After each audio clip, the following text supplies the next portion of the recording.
Hello dear students. In this video we will discuss about valencies. This is also a very interesting and important topic. In the last video we have discussed about ions. Ions are the charged species which combines with the force of attraction to form a compound. Okay. So then what is the combining capacity? What is the combining capacity? The combining capacity of the elements are basically what? Valency. And how the combining capacity of different elements arises to after forming ions. Okay, when the atoms of same elements combines, they becomes homoatomic molecules, and when the atoms of different elements combine together, they becomes heteroatomic. Okay, homoatomic and heteroatomic. Okay, well here we are talking about the combining capacity. That means let us discuss the last example we have discussed in the last video, that is sodium chloride. The sodium chloride, when it combines, as I told you, sodium gives one electron to become sodium cation, and chlorine accepts one electron to become chlorine anion.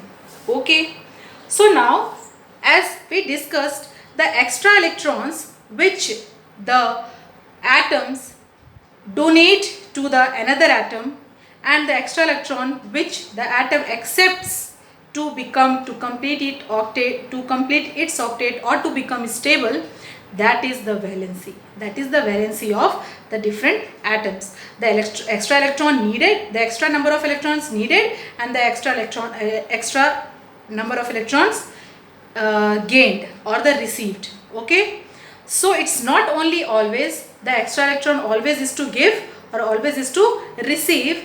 It one more case there is the electron which will be shared among the two atoms to form the molecules, like hydrogen and hydrogen,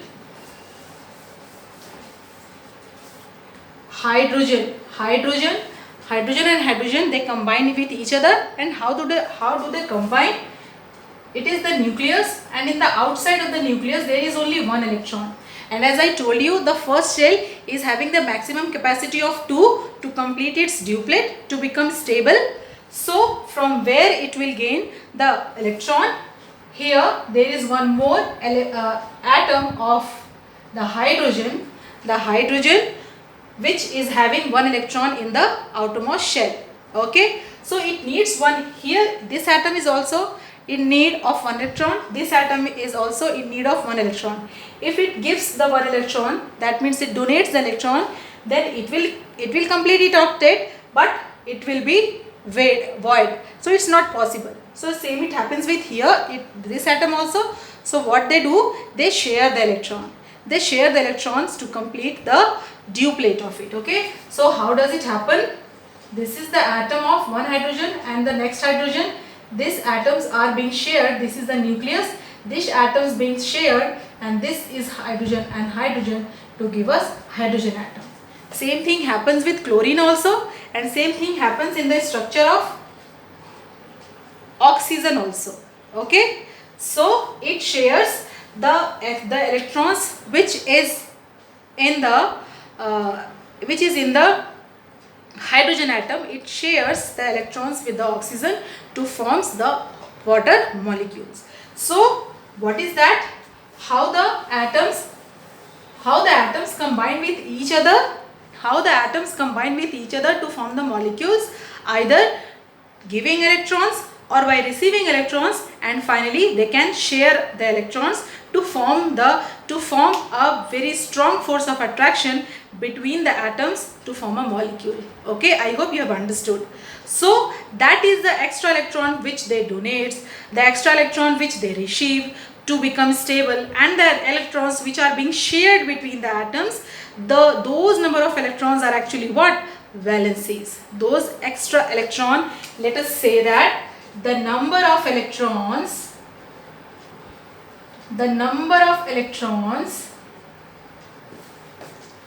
being donated, received or shared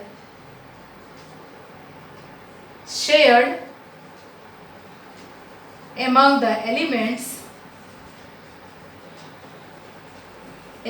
to become stable. The number of electrons being donated, received or shared among the elements to become stable. Yes, stability is very much necessary. That is, the compound or the molecules are neutral. They are no more charged species. So, as in the case of sodium, the valency is 1. In the case of chlorine, its valency is also 1. So, sodium and chlorine. Sodium is a cation and chlorine is a anion, negative ion, and the sodium is a positive ion. So, it's not that simply the elements will have the valencies. The charged species that are ions will also have the valencies. In that way, if valency is 1, that is monovalent, the element will be monovalent. If valency is 2, the element will be divalent. And the valency is 3, there will be trivalent. If the valency is 4, that the element will be tetravalent. Similarly, the combined ions, the combined atoms of different elements, they also form ions. So they are also having different valencies. Here are some examples that I have written. The valencies of positive ion and the valency of negative ion. So the positive ion, the valency of hydrogen is positive ion +1. Potassium K+, that is +1, its valency is 1. Sodium valency is 1 plus. Silver Ag+, that is its valency is also 1. Copper 1. Why copper 1? Copper is having 2 existence of ions. Okay, it is cuprous ion. Cuprous, copper 1 ion, or you can say cuprous ion. Cuprous ion. So that means its valency will be 1. When the copper will have the valency 1, its name is cuprous ion.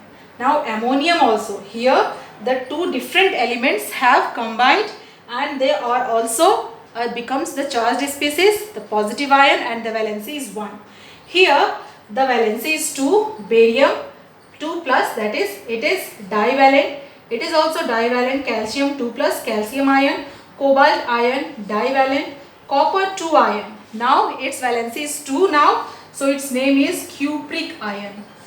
Cupric ion. When the valency of copper is 2, it is cupric ion.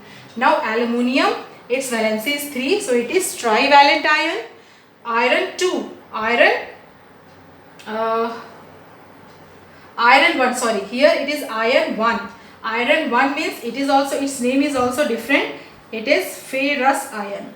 If its valency is 2, that means its name is ferrous ion.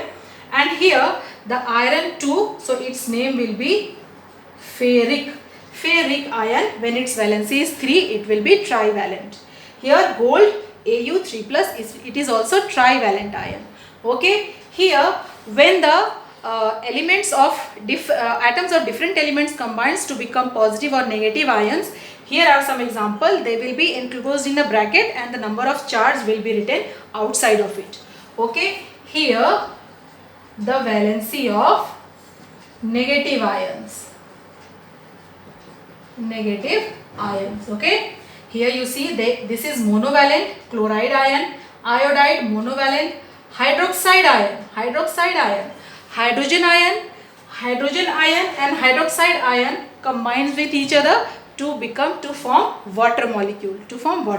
Okay, so this is hydroxide ion. Nitrate monovalent ion. This is a combined form of ion. It is also anion. Okay, it is monovalent. Nitrate NO2 minus. It is also monovalent, 1 negative charge. It is chlorate ion. Chlorine and oxygen have combined to form anion, that is monovalent. Sulfide ion S2 minus. Oxide ions O2 minus. Carbonate ions CO3 2 minus. Calcium carbonate, calcium becomes where is calcium 2 plus and here carbonate 2 plus. So calcium carbonate they form. Okay, they cancel out each other to become a stable compound, that is calcium carbonate. Similarly, it is divalent. It is also divalent. It is also divalent. Here sulfate ion SO4 2 minus. Sulfite ion SO3 2 minus. Sulfate and sulfite SO4 sulfate and SO3 sulfite. Nitride ion, when nitrogen carries 3 negative charge over it, it becomes anion and it is nitride ion. It is trivalent ion. Phosphide ion P3 minus, it is also trivalent. Phosphate ion PO4 3 minus, it is also trivalent. Okay, this is borate BO3 3 minus, it is also trivalent ion, borate ion. It also combines with the other cation to form a compound. So these are the examples of the valencies of positive ions and the negative ions, and how do they combine to give the chemical formula of different compounds, that we will see in the next video. Thank you so much.